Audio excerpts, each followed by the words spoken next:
My YouTube channel. ಇವತ್ತಿನ ವಿಡಿಯೋದಲ್ಲಿ ನಾನು ಪ್ರೊಫೆಷನಲ್ ಮೇಕಪ್ ಕೋರ್ಸ್ ನ 2ನೇ ಕ್ಲಾಸ್ ಮಾಡ್ತಾ ಇದ್ದೀನಿ. ಎಲ್ರಿಗೂ ನನ್ನ ಕ್ಲಾಸ್ಗೆ ಸ್ವಾಗತ. ನೀವೇನಾದ್ರೂ ನನ್ನ ಫಸ್ಟ್ ಟೈಮ್ ನೋಡ್ತಾ ಇದ್ರೆ ಇದಕ್ಕಿಂತ ಮುಂಚೆ ನಾನು professional makeup course first class ನ ನಾನು ಅಪ್ಲೋಡ್ ಮಾಡಿದ್ದೀನಿ. ನಿಮಗೆ ಆ ವಿಡಿಯೋ ಲಿಂಕ್ ಬೇಕಿದ್ರೆ ಡಿಸ್ಕ್ರಿಪ್ಷನ್ ಅಲ್ಲಿ ಹಾಕಿರ್ತೀನಿ. ಈ ವಿಡಿಯೋ ಆದ ನಂತರ ಅದ್ರಲ್ಲಿ ನೋಡಿ, ಬಿಕಾಸ್ ಅದರಲ್ಲಿ ನಾನು ತುಂಬಾನೇ ಮೇಕಪ್ ಅಲ್ಲಿ ಬೇಸಿಕ್ ಆಗಿ ಬರುವಂತಹ ಸ್ಕಿನ್ ಟೈಪ್ಸ್ ಆಗಿರ್ಬೋದು, ಅದಕ್ಕೆ ಅನುಗುಣವಾಗಿ ನಾವು ಯಾವ ರೀತಿ ನಮ್ಮ ಸ್ಕಿನ್ ನ ಪ್ರಿಪರೇಷನ್ ಮಾಡ್ಕೋಬೇಕು ಅದೆಲ್ಲದ್ರ ಬಗ್ಗೆ ಡೀಟೇಲ್ ಆಗಿ ತಿಳಿಸಿದೀನಿ. ಸೊ ಇವತ್ತಿನ ಟಾಪಿಕ್ ಬಂದು ಕಲರ್ ಕರೆಕ್ಷನ್. ಸೊ ಮೇಕಪ್ ನ ಪವರ್ ಏನ್ ಹೇಳಿ, ನಮ್ಮಲ್ಲಿ ಇರುವಂತಹ ಎಲ್ಲ ಕಲೆಗಳನ್ನ ಹೈಡ್ ಮಾಡಿ ನಮ್ಮ ನ್ಯಾಚುರಲ್ ಬ್ಯೂಟಿನ ಎನ್ಹಾನ್ಸ್ ಮಾಡುವಂತದ್ದು. ಸೊ ಕಲೆಗಳನ್ನ ಹೈಡ್ ಮಾಡೋದಕ್ಕೆ ಒಂದು ಪ್ರಾಡಕ್ಟ್ ಬೇಕಲ್ಲ, ಅದೇ ಈ ಕಲರ್ ಕರೆಕ್ಷನ್. ಬಟ್ ಇದರಲ್ಲಿ ಡಿಫ್ರೆಂಟ್ ಆಗಿರುವಂತಹ ಕಲರ್ಸ್ ಇದೆ. ಸೊ ನಾವು ಆರೆಂಜೇ ಯಾಕೆ ಅಪ್ಲೈ ಮಾಡಬೇಕು, ಯೆಲ್ಲೋನೇ ಯಾಕೆ ಅಪ್ಲೈ ಮಾಡಬೇಕು, ಅದರಿಂದ ಏನ್ ಯೂಸಸ್ ಅಂತ ನಾವು ಇವತ್ತಿನ ಕ್ಲಾಸ್ ಅಲ್ಲಿ. ಸೊ ನಿಮಗೆ ಯಾವ ಕಲರ್ ನ ಕರೆಕ್ಟ್ ಆಗಿ ಅಪ್ಲೈ ಮಾಡಬೇಕು ಅಂತ ಗೊತ್ತಾದ್ರೆ ನಿಮ್ ಮೇಕಪ್ ನ 50% ಕೆಲಸ ನಿಮಗೆ ಮುಗ್ದಂಗೆ. ನೀವು ಕಲೆಗಳನ್ನೆಲ್ಲ ಹೈಡ್ ಮಾಡಿದ ನಂತರ ನೆಕ್ಸ್ಟ್ ಡೈರೆಕ್ಟ್ ಆಗಿ ಫೌಂಡೇಶನ್ ಹಚ್ಚಿ ಮೇಕಪ್ ಸ್ಟಾರ್ಟ್ ಮಾಡಿ ಪೇಂಟಿಂಗ್ ಸ್ಟಾರ್ಟ್ ಮಾಡೋದೇ ಅಲ್ವಾ. ಸೊ ಇದು ಮೇನ್ ಇಂಪಾರ್ಟೆಂಟ್ ಟಾಪಿಕ್. ನಾವು ಇದನ್ನ ಇವತ್ತು ಕರೆಕ್ಟ್ ಆಗಿ ಡೀಟೇಲ್ ಆಗಿ ತಿಳ್ಕೊಳ್ಳೋಣ. ಸೊ ನನ್ನ ಬೋರ್ಡ್ ರೆಡಿ ಇದೆ, ತಗೊಂಡ್ಬರ್ತೀನಿ. So let's begin the class. Guys, last ವಿಡಿಯೋದಲ್ಲಿ ನಾವು ಸ್ಕಿನ್ ಪ್ರೆಪ್ ಬಗ್ಗೆ ತಿಳ್ಕೊಂಡಿದ್ವಿ. ಸ್ಕಿನ್ ಪ್ರೆಪ್ ಇದರಲ್ಲಿ ಫಸ್ಟ್ ಬರುವಂತದ್ದು ಕ್ಲೆನ್ಸಿಂಗ್,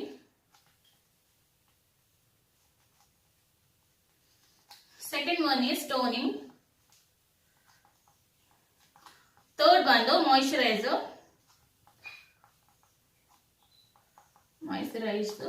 ಫೋರ್ತ್ ಪ್ರೈಮರ್,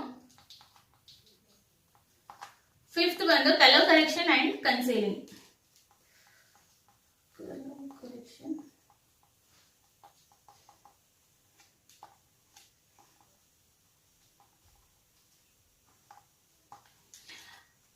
ನಾವು ಇವತ್ತು ತಿಳ್ಕೊಳ್ತಾ ಇರೋದು ಕಲರ್ ಕರೆಕ್ಷನ್ ಬಗ್ಗೆ. ಈ ಕಲರ್ ಕರೆಕ್ಷನ್ ಅಲ್ಲಿ ಕಲರ್ ಕರೆಕ್ಷನ್ ಮತ್ತೆ ಕನ್ಸೀಲಿಂಗ್ ಎರಡು ಬರುತ್ತೆ. ಬಟ್ ನಾವಿವತ್ತು ಬರೀ ಕಲರ್ ಕರೆಕ್ಷನ್ ಬಗ್ಗೆ ಮಾತ್ರ ತಿಳ್ಕೊಳ್ತಾ ಇದ್ವಿ. ಇದು ತುಂಬಾನೇ ಡೀಪ್ ಟಾಪಿಕ್. ಸೊ ಅದರಿಂದಾಗಿ ಇವತ್ತು ನಾವು ಇದ್ರ ಬಗ್ಗೆ ತಿಳ್ಕೊಳ್ಳೋಣ. ನಮಗೆ ಯೂನಿವರ್ಸಲ್ ಆಗಿ 3 ಕಲರ್ಸ್ ಅವೈಲಬಲ್ ಇದೆ, ರೆಡ್, ಯೆಲ್ಲೋ ಮತ್ತೆ ಬ್ಲೂ. ಅದನ್ನ ಮಿಕ್ಸ್ ಮಾಡ್ಕೊಂಡೆ ನಾವು ಬೇರೆಲ್ಲ ಕಲರ್ಸ್ ನ ರೆಡಿ ಮಾಡ್ಕೊಳ್ತೀವಿ. ಫಸ್ಟ್ನೇದು ರೆಡ್, ಯೆಲ್ಲೋ ಅಂಡ್ ಬ್ಲೂ. ಇದನ್ನ ನಾವು ಈ 3 ಕಲರ್ ಏನಿದೆ ಮೇನ್ ಕಲರ್ಸ್, ಇದನ್ನ ನಾವು ಪ್ರೈಮರಿ ಕಲರ್ಸ್ ಅಂತ ಕರಿತೀವಿ. ಅಂಡ್ ನಮಗೆ ರೆಡ್ ಮತ್ತೆ ಯೆಲ್ಲೋ ಮಿಕ್ಸ್ ಮಾಡುವಾಗ ಬರುವಂತ ಕಲರ್ ಆರೆಂಜ್, ರೆಡ್ ಮತ್ತೆ ಬ್ಲೂ ಮಿಕ್ಸ್ ಮಾಡುವಾಗ ನಮಗೆ ಸಿಗುವಂತ ಕಲರ್ ಪರ್ಪಲ್, ಅಂಡ್ ಯೆಲ್ಲೋ ಮತ್ತೆ ಬ್ಲೂ ನ ಮಿಕ್ಸ್ ಮಾಡಿದಾಗ ನಮಗೆ ಗ್ರೀನ್ ಕಲರ್ ಸಿಗುತ್ತೆ. ಇದನ್ನ ನಾವು ಸೆಕೆಂಡರಿ ಕಲರ್ಸ್ ಅಂತ ಕರಿತೀವಿ. ಸೊ ಗೊತ್ತಾಯ್ತಲ್ಲ, ಡ್ರಾಯಿಂಗ್ ಸ್ವಲ್ಪ ನಿಮಗೆ ಕಷ್ಟ ಆಗ್ಬೋದು, ನಾನು ನಿಮಗೆ ಮೊಬೈಲ್ ಅಲ್ಲಿ ತೋರಿಸ್ತೀನಿ ಒಂದ್ಸರಿ. ಗೈಸ್, ನಾವು ಈ ಚಾರ್ಟ್ ನ ಯಾವತ್ತು ನೆನಪಲ್ಲಿ ಇಟ್ಕೊಂಡಿರ್ಬೇಕಾಗುತ್ತೆ. ಬಿಕಾಸ್ ನಮಗೆ ನೆಕ್ಸ್ಟ್ ಐ ಮೇಕಪ್ ಮಾಡೋದಕ್ಕಾಗಿರ್ಬೋದು ಅಥವಾ ಜ್ಯುವೆಲ್ಲರಿ ವೇರ್ ಮಾಡೋದಕ್ಕೆ, ಡ್ರೆಸ್ಸನ್ನ ಮಿಕ್ಸ್ ಆ್ಯಂಡ್ ಮ್ಯಾಚ್ ಮಾಡಿ ವೇರ್ ಮಾಡೋದಕ್ಕೆಲ್ಲ ಈ ಚಾರ್ಟ್ ತುಂಬಾನೇ ಯೂಸ್ಫುಲ್ ಆಗುತ್ತೆ. ಗೈಸ್, ಇಲ್ಲಿ ಕಾಣ್ತಿರೋದು ಪ್ರೈಮರಿ ಕಲರ್ಸ್. ಅಂಡ್ ಇದರಲ್ಲಿ ಪ್ರೈಮರಿ ಮತ್ತೆ ಸೆಕೆಂಡರಿ 2 ಕಲರ್ಸ್ ಇದೆ. ನಾವು ಆರೆಂಜ್ ಪಕ್ಕ ಇವಾಗ ರೆಡ್ ಮತ್ತೆ ಯೆಲ್ಲೋ ಇದೆ. ಇದನ್ನ ನಾವು ಅಕ್ಕಪಕ್ಕದಲ್ಲಿರೋ ಕಲರ್ಸ್ ನ ನಾವು ಫ್ರೆಂಡ್ಲಿ ಕಲರ್ಸ್, ಹಾಗೆ ಅದಕ್ಕೆ ಅಪೋಸಿಟ್ ಆಗಿ ಆರೆಂಜ್ ಗೆ ಅಪೋಸಿಟ್ ಆಗಿ ಬ್ಲೂ ಇದೆ, ರೆಡ್ ಗೆ ಅಪೋಸಿಟ್ ಆಗಿ ಗ್ರೀನ್ ಇದೆ. ಆ ಕಲರ್ಸ್ ನ ನಾವು ದುಶ್ಮನಿ ಕಲರ್ಸ್ ಅಂತ ಕರಿತೀವಿ. ನಾವಿವಾಗ ಫ್ರೆಂಡ್ಸ್ ನ ನಾಶ ಮಾಡೋದಕ್ಕಾಗೋದಿಲ್ಲ. ರೆಡ್ ಆಕ್ಟಿವ್ ಪಿಂಪಲ್ ಮಾರ್ಕ್ ಇದೆ ಅಂದ್ರೆ ಅದನ್ನ ನಾಶ ಮಾಡೋದಕ್ಕೆ ನಾವು ಅಪೋಸಿಟ್ ಕಲರ್ ಗ್ರೀನ್ ನ ಯೂಸ್ ಮಾಡ್ಬೇಕಾಗತ್ತೆ. ಅಂಡ್ ಯೆಲ್ಲೋ ಪ್ಯಾಚಸ್ ಇದೆ, ಅದನ್ನ ನಾಶ ಮಾಡೋದಕ್ಕೆ ನಾವು ವೈಲೆಟ್ ಯೂಸ್ ಮಾಡ್ಬೇಕಾಗತ್ತೆ. ಅಂಡ್ ನಮಗೆ ಅಂಡರ್ ಐ ತುಂಬಾ ಡಾರ್ಕ್ ಆಗಿರುತ್ತೆ, ತುಂಬಾನೇ ಕಪ್ಪಾಗಿರುತ್ತೆ. ಯಾಕಂಗಾಗುತ್ತೆ ಅಂದ್ರೆ ಅಲ್ಲಿಗೆ ಬ್ಲಡ್ ಫ್ಲೋ ಕಮ್ಮಿ ಆಗಿ ಅಲ್ಲಿ ಬ್ಲಡ್ ಕ್ಲಾಟ್ ಆಗಿರುತ್ತೆ, ಅದರಿಂದಾಗಿ ಅಲ್ಲಿ ಫುಲ್ ಬ್ಲಾಕ್ ಆಗಿರುತ್ತೆ. ಸೊ ಅದರ ಒಳಗಿನ ವೇನ್ ಬಂದು ಬ್ಲೂ ಕಲರ್ ಅಲ್ಲಿ ಇರುತ್ತೆ. ಸೊ ಅದನ್ನ ಹೈಡ್ ಮಾಡೋದಕ್ಕೆ ನಾವು ಆರೆಂಜ್ ಕರೆಕ್ಟರ್ ನ ಯೂಸ್ ಮಾಡ್ತೀವಿ. ಗೈಸ್, ನೆಕ್ಸ್ಟ್ ಬರುವಂತದ್ದು ಸ್ಕಿನ್ ಟೋನ್ ಮತ್ತೆ ಅಂಡರ್ ಟೋನ್. ಈ ಸ್ಕಿನ್ ಟೋನ್ ಏನಿದೆ ಇದು ನಮ್ಮ ಚರ್ಮದ ಮೇಲೆ ಕಾಣಿಸುವಂತ ಬಣ್ಣ. ಇದು ವೆದರ್ಗೆ ತಕ್ಕಂತೆ ಕಲರ್ ಚೇಂಜ್ ಆಗ್ತಾ ಇರ್ಬೋದು. ವಿಂಟರ್ಗೆ ಬ್ಲ್ಯಾಕ್ ಆಗ್ಬೋದು, ಸಮ್ಮರ್ಗೆ ಒಂದ್ ಸ್ವಲ್ಪ ವೈಟ್, ಅಥವಾ ನಾವು ಬೀಚ್ ಸೈಡ್ ಹೋದಾಗ ಇನ್ನೊಂದು ಕಲರು, ಸನ್ ಬರ್ನ್ ಆದಾಗ ಡಾರ್ಕ್, ಈ ತರ ಚೇಂಜ್ ಆಗ್ತಾ ಇರ್ಬೋದು. ಸೊ ಸ್ಕಿನ್ ಟೋನ್ಸ್ ಅಲ್ಲಿ ಈ ತರ ಫೈರ್, ಲೈಟ್, ಮೀಡಿಯಂ, ಬ್ರೌನ್, ವೆಟ್ಟಿಸ್, ಬ್ಲ್ಯಾಕ್ ಅಂತ ಸುಮಾರು ಬಣ್ಣಗಳಿವೆ. It can be change. ಇದು ಅವಾಗ ಚೇಂಜ್ ಆಗ್ತಾ ಇರ್ಬೋದು. ಬಟ್ ನಮ್ಮ ಅಂಡರ್ ಟೋನ್ ಏನಿದೆ ಇದು ನಮ್ಮ ಚರ್ಮದ ಒಳಗೆ ಅಡಗಿರುವಂತ ಬಣ್ಣ. It will never change. ಏನೇ ಬಂದ್ರೂ it remains same.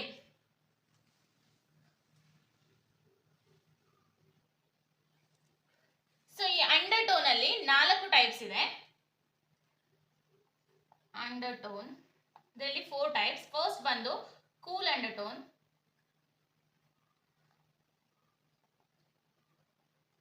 Second one warm ಅಂಡರ್ಟೋನ್,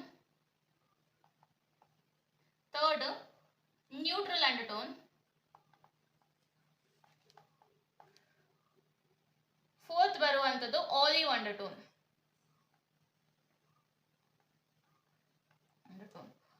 so ಈ ಅಂಡರ್ಟೋನ್ ನಾವು ಯಾವ ರೀತಿ ಫೈಂಡ್ ಔಟ್ ಮಾಡೋದು ಅಂದ್ರೆ, ನಾವು ನಮ್ಮ ಕೈಯ ಈ ಭಾಗದಲ್ಲಿ ನೋಡ್ಬೇಕು. ಈ ಭಾಗದಲ್ಲಿ ಜಾಸ್ತಿ ಬಿಸಿಲು ಬೀಳೋದಿಲ್ಲ, ಹಾಗಾಗಿ ಇದು ಟ್ಯಾನ್ ಆಗೋದಿಲ್ಲ. ಅಂಡ್ ಇಲ್ಲಿ ನೀಟಾಗಿ ನಾವು ವೈನ್ಸ್ ನ ಕಲರ್ ನ ನೋಡ್ಬೋದು.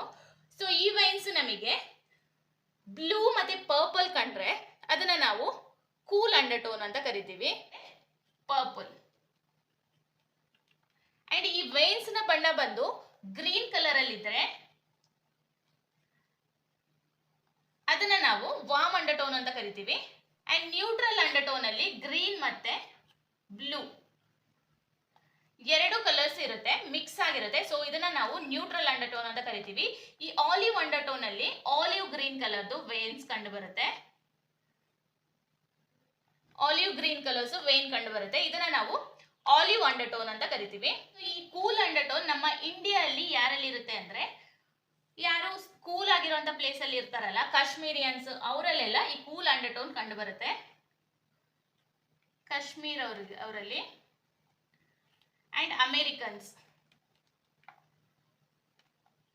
ಇವರು ಕೂಡ ತುಂಬಾ ವೈಟ್ ಆಗಿರ್ತಾರೆ, ಅವರಲ್ಲಿ ಈ ಬ್ಲೂ ಮತ್ತೆ ಪರ್ಪಲ್ ಅಂಡರ್ಟೋನ್ ಕಂಡು ಬರುತ್ತೆ. ನೆಕ್ಸ್ಟ್ ಈ ವಾರ್ಮ್ ಅಂಡರ್ಟೋನ್, ನಾವೆಲ್ಲ ವಾರ್ಮ್ ಆಗಿರುವಂತ ಪ್ಲೇಸ್ ಅಲ್ಲಿ ಇರ್ತೀವಿ. ಸೊ ನಾವು south Indians and south Africa ತುಂಬಾ ಡಾರ್ಕ್ ಆಗಿರ್ತಾರಲ್ಲ, ಅವರಲ್ಲಿ ಕೂಡ ಈ ವಾರ್ಮ್ ಅಂಡರ್ಟೋನ್ ಕಂಡು ಬರುತ್ತೆ. ಅಂಡ್ ನ್ಯೂಟ್ರಲ್ ಅಂಡರ್ಟೋನ್ ಕೂಡ ಅಷ್ಟೇ, ಇಂಡಿಯನ್ಸ್ ಅಲ್ಲಿ ಎಲ್ಲ ಮಿಕ್ಸ್ ಕಲರ್ ಇರುತ್ತೆ. ಸೊ ಅವ್ರದ್ದು ನ್ಯೂಟ್ರಲ್ ಅಂಡರ್ಟೋನ್ ಇಂಡಿಯನ್ಸ್ ಅಲ್ಲೇ ಕಂಡು ಬರುತ್ತೆ. ಆಲಿವ್ ಮತ್ತೆ ವಾರ್ಮ್ ಅಂಡರ್ಟೋನ್ ನಿಯರ್ಲಿ ಸೇಮ್ ಇದೆ, ಇದು ಒಂದು ಸ್ವಲ್ಪ ಡಿಫ್ರೆನ್ಸ್ ಇದೆ ಅಷ್ಟೇ. ಸೊ ಆಲಿವ್ ಅಂಡರ್ಟೋನ್ ಕೂಡ ಅಷ್ಟೇ ಸೌತ್ ಆಫ್ರಿಕಾ ಮತ್ತೆ ಸೌತ್ ಇಂಡಿಯನ್ಸ್ ಅಲ್ಲೇನೆ ಕಂಡು ಬರೋದು. ಓಕೆ, ನಮಗೆ ಈ ಕೂಲ್ ಅಂಡರ್ಟೋನ್ ಅಲ್ಲಿ ಬರುವಂತ colours red, blue, pink. So ಈ ಕಲರ್ ನ ಕರೆಕ್ಟ್ ಮಾಡೋದಕ್ಕೆ ನಾವು ಗ್ರೀನ್ ಕಲರ್ ಕರೆಕ್ಟರ್ ನ ಯೂಸ್ ಮಾಡ್ತೀವಿ. ಅಂಡ್ ವಾರ್ಮ್ ಕಲರ್ ಅಲ್ಲಿ ಬರುವಂತ ಕಲರ್ ಬಂದು ಯೆಲ್ಲೋ, ಇದಕ್ಕೆ ಸಿಮಿಲರ್ ಆಗಿರುವಂತಹ ಪೀಚ್, ಗೋಲ್ಡನ್, ಈ ಕಲರ್ಸ್ ಬರುತ್ತೆ. ಸೊ ಇದನ್ನ ಕಟ್ ಮಾಡೋದಕ್ಕೆ ನಾವು ಆರೆಂಜ್ ಕಲರ್ ಕರೆಕ್ಟರ್ ನ ಯೂಸ್ ಮಾಡ್ತೀವಿ. ಬಟ್ ಅನ್ಫಾರ್ಚುನೇಟ್ಲಿ ನಮಗೆ ಇಂಡಿಯಾದಲ್ಲಿ ಆರೆಂಜ್ ಕಲರ್ ಕರೆಕ್ಟರ್ ಎಲೆಗ್ ಪ್ರೋಗಲ್ ಅವ್ರದ್ದು ಸಿಗುತ್ತೆ, ಬಟ್ ಅದು ತುಂಬಾನೇ ಬ್ರೈಟ್ ಆರೆಂಜ್ ಆಗಿದೆ. ಅದಕ್ಕೆ ನಾವು ಒಂದ್ ಸ್ವಲ್ಪ ಯೆಲ್ಲೋ ಮಿಕ್ಸ್ ಮಾಡಿಕೊಂಡು, ಯೆಲ್ಲೋ ಕಲರ್ ಕರೆಕ್ಟರ್ ಬರುತ್ತಲ್ಲ ಅದನ್ನ ಮಿಕ್ಸ್ ಮಾಡಿಕೊಂಡು ಒಂದ್ ಸ್ವಲ್ಪ ಆರೆಂಜ್ಗೆ ಯೆಲ್ಲೋ ಟಿಂಟ್ ಸಿಗೋ ತರ ಮಾಡಿ ಅದನ್ನ ನಾವು ಅಪ್ಲೈ ಮಾಡ್ಕೊಂಡ್ರೆ ನಮಗೆ ಕ್ಲಿಯರ್ ಆಗಿ ಫಿನಿಶ್ ಸಿಗುತ್ತೆ. ಅಥವಾ ನಾವು ಮ್ಯಾಕ್ ಅವ್ರದ್ದು ಕಲರ್ ಕರೆಕ್ಟರ್ ಬರುತ್ತೆ, ಅದನ್ನ ಯೂಸ್ ಮಾಡ್ಕೋಬಹುದು, ಆರೆಂಜ್ ಕಲರ್ದು. ಅದು ಸೇಮ್ ನಮ್ಮ ಅಂಡರ್ಟೋನ್ಗೆ, ಯೆಲ್ಲೋ ಅಂಡರ್ಟೋನ್ಗೆ ಮ್ಯಾಚ್ ಆಗುವಂತಹ ಅದು ಕಲರ್ ಕರೆಕ್ಟರ್ ಆಗಿರುತ್ತೆ. ಅಥವಾ ನಿಮ್ಮಲ್ಲಿ ಡಾರ್ಕ್ ಆಗಿ ಯಾವುದೇ ಕಪ್ಪು ಕಲೆಗಳಿಲ್ಲ ಅಂದ್ರೆ ನೀವು ಪೀಚ್ ಕಲರ್ ಕರೆಕ್ಟರ್ ನ ಯೂಸ್ ಮಾಡ್ಕೋಬಹುದು. ಸೊ ಈ ನ್ಯೂಟ್ರಲ್ ಅಂಡರ್ಟೋನ್ ಅಲ್ಲಿ ಈ ಎಲ್ಲ ಕಲರು ಮಿಕ್ಸ್ ಆಗಿರುತ್ತೆ. ಸೊ ನಾವು ನೋಡ್ಕೊಂಡು ಅದಕ್ಕೆ ಆಪೋಸಿಟ್ ಆಗಿರುವಂತಹ ಕಲರ್ ಕರೆಕ್ಟರ್ ನ ಯೂಸ್ ಮಾಡ್ಕೋಬಹುದು. ಹಾಗೆ ನಮ್ಮಲ್ಲಿ ಆಕ್ಟಿವ್ ಪಿಂಪಲ್ ಇದ್ರೆ ಅದರ ಬಣ್ಣ ಬಂದು ರೆಡ್ ಅಲ್ಲಿ ಇರುತ್ತೆ. ಸೊ ಅದನ್ನ ಕಟ್ ಮಾಡೋದಕ್ಕೆ ನಾವು ಗ್ರೀನ್ ಕಲರ್ ಕರೆಕ್ಟರ್ ನ ಯೂಸ್ ಮಾಡ್ಬೇಕಾಗುತ್ತೆ. ಹಾಗೆ ನಮ್ಮ ಅಂಡರ್ ಐ ತುಂಬಾ ಡಾರ್ಕ್ ಆಗಿದೆ ಅಂದ್ರೆ ಅದು ಯಾಕಂಗಾಗುತ್ತೆ ಅಂದ್ರೆ ಅಲ್ಲಿ ಬ್ಲಡ್ ಸರ್ಕ್ಯುಲೇಷನ್ ಸರಿಯಾಗಿ ಆಗದೆ ಅಲ್ಲಿ ಬ್ಲಡ್ ಕ್ಲಾಟ್ ಆಗಿರುತ್ತೆ. ಬಟ್ ಅದರ ವೇನ್ಸ್ ಬಂದು ಬ್ಲೂ ಕಲರ್ ಅಲ್ಲಿ ಇರುತ್ತೆ. ಹಾಗಾಗಿ ನಾವು ಅದಕ್ಕೆ ಆರೆಂಜ್ ಕಲರ್ ಕರೆಕ್ಟರ್ ನ ಯೂಸ್ ಮಾಡ್ಕೋಬಹುದು. ಇದಿಷ್ಟು ಬಂದು ಇವತ್ತಿನ ಟಾಪಿಕ್ ನಿಮಗೆ ಕ್ಲಿಯರ್ ಕಟ್ ಆಗಿ ಅರ್ಥ ಆಯ್ತು ಅನ್ಕೋತೀನಿ. ಸೊ ಮುಂದಿನ ಟಾಪಿಕ್ಸ್ ಕೂಡ ಅಷ್ಟೇ ತುಂಬಾನೇ ಇಂಟ್ರೆಸ್ಟಿಂಗ್ ಆಗಿದೆ. ಸೊ ಈ ವಿಡಿಯೋಸ್ನೆಲ್ಲ ನೀವು ನೋಡಬೇಕು ಅಂದ್ರೆ ನೀವು ಮಾಡಬೇಕಾಗಿರೋದಿಷ್ಟೇ, ನನ್ನ ಚಾನೆಲ್ಗೆ ಸಬ್ಸ್ಕ್ರೈಬ್ ಮಾಡ್ಕೊಳ್ಳಿ. ಹಾಗೆ ಆಲ್ ನೋಟಿಫಿಕೇಶನ್ ಅಂತ ಬರುತ್ತಲ್ಲ ಅದರಲ್ಲಿ ಬೆಲ್ ಐಕಾನ್ ಕ್ಲಿಕ್ ಮಾಡಿ, ಅದರಿಂದ ನನ್ನ ಮುಂದಿನ ವಿಡಿಯೋ ನೋಟಿಫಿಕೇಶನ್ ನಿಮಗೆ ತಕ್ಷಣ ಬರುತ್ತೆ. ಸೊ ಈ ವಿಡಿಯೋ ಇಷ್ಟ ಆಗಿದೆ ಲೈಕ್ ಮಾಡಿ, ಶೇರ್ ಮಾಡಿ, ಸಬ್ಸ್ಕ್ರೈಬ್ ಮಾಡಿ. Thanks for watching. ಬಾಯ್.